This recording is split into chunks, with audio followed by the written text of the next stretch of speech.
Today we're going to cook some top sirloin steaks out on the Kettle grill. Stay tuned.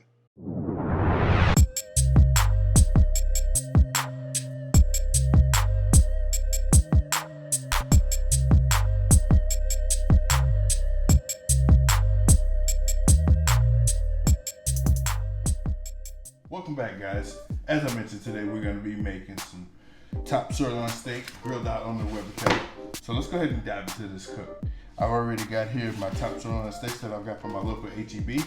These are Prime 1 beef steaks. They didn't cost about that much. Not too expensive. If you're looking for something on the budget and you want steaks on the budget, I'd say this is probably your best cut. You're gonna get some leanness, you're gonna get some marbling in here, which is gonna give you great flavor, which is gonna give you juiciness, the moistness, the tenderness that you're gonna want in a steak. So if you're looking for an inexpensive cut, this is the way to go. Let's start by go ahead and getting this out of the package. I'm gonna go ahead and take our prime top sirloin steaks right here out of this package. I'm gonna get these onto our cutting board, like so. That on there, and I want you to kind of take a look at that particular cut right there. See all that marbling I was talking about right there, intramuscular fat running through there. That's gonna render out, and that's gonna make our steak nice and juicy. That's what we want. If you're gonna do a top sirloin, make sure you get it in the prime cut. So let's get these on there. We're gonna take a napkin, and we're just gonna pat off any of that moisture that's on there. And we're gonna go ahead and we're gonna dry brine these in the refrigerator for a little while. Because what that dry brine is gonna do, we're gonna take some diamond crystal kosher salt, which I got here. We're gonna take that, and we're gonna apply that to our steak, and we're gonna let it sit in the refrigerator on a rack, on a wire rack, just to dry out. And that salt is gonna penetrate the meat, and it's gonna bring out all that moisture that's inside the meat. So all that salt will be in there, so that when we go ahead and grill these steaks, all that salt is gonna bring out, it's gonna pull out some more moisture, which is gonna give us an end result that's gonna be magnificent. So let's go ahead and get that going. I'm gonna go ahead with my kosher salt, and I'm just gonna start vigorously applying it to my steak. Just like that on both sides. Just like that. Pat it in. And when we go to season this later on, after brining it, taking it out of the refrigerator, we won't need to apply any salt because the salt will already be there. So all we'll need to do really is just put whatever spices we want on there. You don't have to worry about over salting it. So let's go ahead and pat that in there on this side. Let's go ahead and flip it over. Do the same thing to this side. So our steaks are brined up. I got a pan here with my wire rack sitting on top of it. Just gonna take these steaks, set them just like that. Any moisture that comes from that steak is just gonna drip to the bottom of that pan and not on the meat. So we wanna dry this meat out as much as possible. And it's gonna be a significant color change, and you'll see once we pull it out the refrigerator. All right, so now that we got these on our rack, let's go ahead and get them in the refrigerator. Stay tuned. Let's get our prep work out the way. First things first, we're going with some colorful potatoes. Then we're gonna go in with some fresh broccoli. Let's go ahead and start with our potatoes. Let's cut this open, get these into our bowl. Go ahead and get these rinsed off, and then I'll be right back. Really, Betty? That's how you do me? You just fall on the floor, rolling all over the place? Really? Come on, I'm trying to shoot a video here. All right, I'm gonna get these rinsed off, and I'll be right back. My potatoes have been rinsed off. I'm gonna get them right here to my cutting board and try to keep them from going anywhere. Things still got a mind of his own, right? Damn potatoes. I'm just gonna go over here, kind of give them a little pat, get some of that moisture off of there. Rinse. I'm rinsing them off. And I say that is good to me. All right. I'm gonna take each one of these, and I'm just gonna cut them into half, like so. Plain and simple. Take the knife, cut it in half. You do know what a half is, right? Pay attention in school. I've got my potatoes all cut up, ready to move on. I've got some avocado oil here in a nice fancy bougie bottle that my wife bought. Not me, she bought it. So I'm just gonna go on with a drizzle of that. I guess I need a bigger bowl. I'll be back. So let's go ahead and get started with our seasons. First things first, I've got some diamond crystal kosher salt here that we're gonna go on. We're gonna go on with some of that. Not too much, the stuff is real potent. I have some onion powder here. Just a little bit. Of course, I gotta have the garlic powder. Then I have some coriander right here that I'm gonna put on there as well. Put on there. And of course, I gotta have a little kick. So guess what? I gotta get the cayenne. Now I'm gonna go in with some cayenne pepper. About that much, not too much. I don't want to overdo it. I want these to be eatable. And I have some 16 mesh black pepper. I'm just gonna put a couple of little dabs of that up in there. Just like that. Get in here, mix them up. And that's what it looks like right there, folks. Then we're gonna take our broccoli, cut those off like so. And we're just gonna take them, we're gonna cut them right off, piece by piece. Just like that.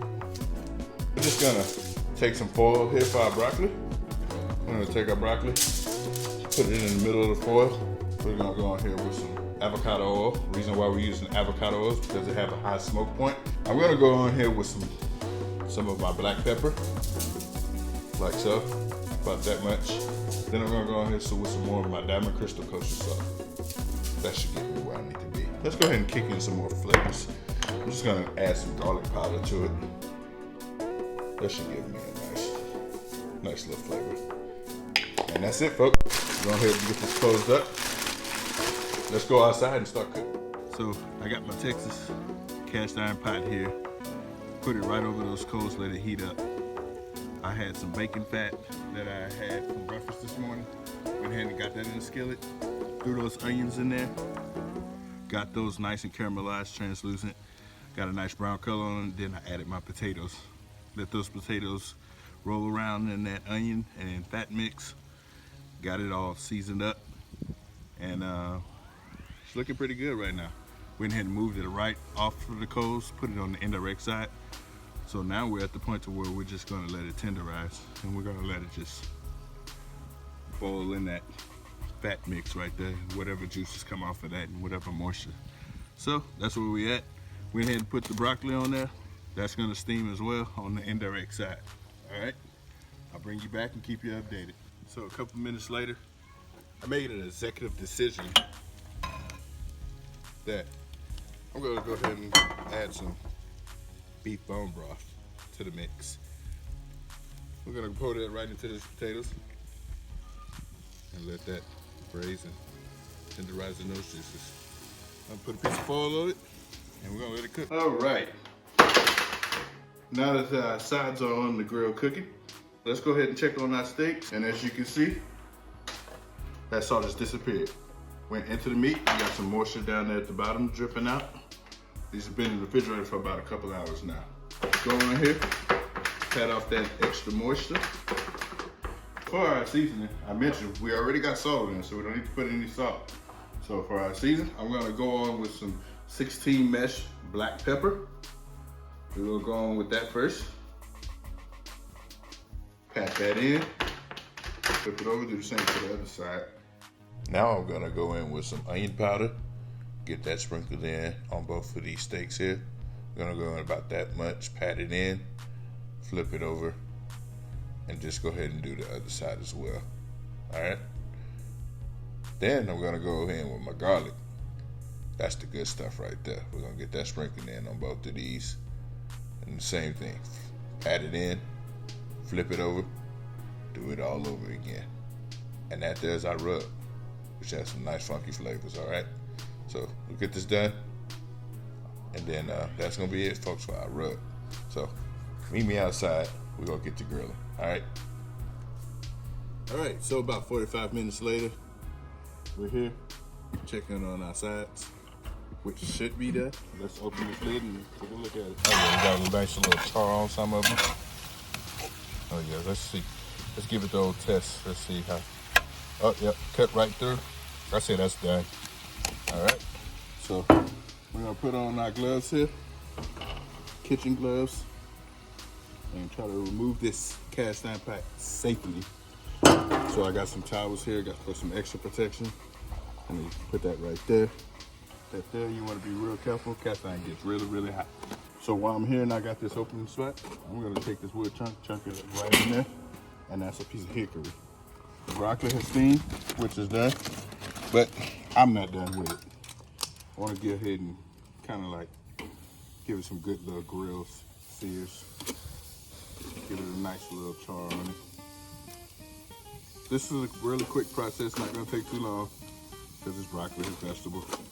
And here's what it looks like when we get that char. All right, so those are done. We get those off. We get these off. All right, we got our steaks right here, looking so good. Let's go ahead and pick these up. I want to take this thick side here with this fat cap. I want to put it on the grill. I also want to shape it up too, so it can have a nice little shape to it, so it can cook well. We'll put that towards the fire. And we're gonna let these smoke off for just a little bit, just to get a little smoke flavor on there. Then as I mentioned earlier, we're gonna set these bad boys on. So let's go ahead and get this lid closed because this fire is starting to rage. Shut these vents down just a little bit. We're gonna let that smoke for a few minutes and then we're gonna set them on, all right? Stay tuned. Stay with me, y'all. Are y'all with me? Stay with me. Grow with me. Cook with me. Eat with me. A few 30 minutes later, we got a nice smoke on here. As you can see right there on that fat cap. So we're just gonna go ahead and spray these grates down. Then we're gonna go ahead and spray on our meat as well. Then we're gonna get that right there on top of those coals. Press down on it. Make sure you press down on your meat, folks, when you put it on the grill. Give it some space. And I'm gonna put them right there. And then I'm gonna go ahead and spray this other side. Then I'm gonna quarter turn about 2 minutes into it. That way we can get some nice even cooks. Press down again. Then we're ready to flip them. But first, let's take a look at them and just be amazed by them. All right. So we got them all flipped up, ready to go. And that's the end product. This is what we're looking like right here. Now we're here at your favorite part, the taste test. Let's go ahead and dive into this steak. Look at this pretty pink, and let's go ahead and get us a taste. But first, I'm gonna sop it up in these juices. Oh yeah, let's get all that goodness. Here we go. My goodness. Oh man, those flavors are amazing. We kept it simple with the rub. Oh my goodness, man. Another bite. Now I'm getting in on those potatoes. Oh yeah, that coriander stood out. Let's go for the broccoli. Oh yeah, it's good. Yeah.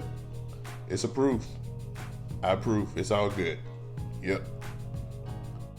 Guys, you gotta get this recipe to try. Go ahead and hit that like button, subscribe to the channel, turn on the bell for those notifications. I'm DQ. I'm with Sticky Hickory BBQ. I'm out. Let's go.